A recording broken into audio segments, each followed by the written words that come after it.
Hey everybody, welcome back to my channel. In today's video, I'm sharing how I made these DIY park stroller flags for our recent Universal and Disney World trip. These are so fun and easy to make, and of course I love a theme. But most importantly, they helped us in not getting our stroller lost in the sea of strollers in the parks. And not to mention, if you've ever been there, you know how frequently they move your strollers around. So let's get into it.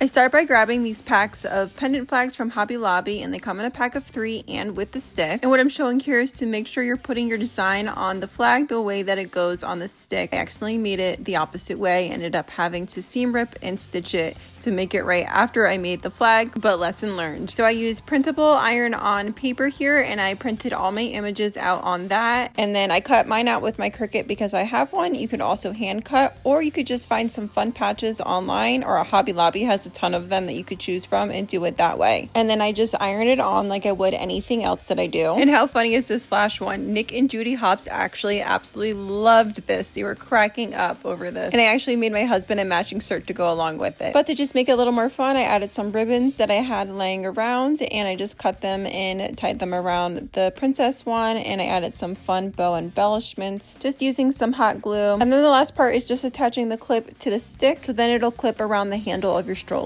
And what I'm using here is just some beach towel, chair clips, and some hot glue. And then not shown here, but later I did decide to add some zip ties on it just so we didn't have any malfunctions while we were in the parks, and it worked out perfectly. Let me know in the comments if you decide to try this, and follow along for more DIYs, crafts, sewing, homemade recipes, and baking, and all things homemaking.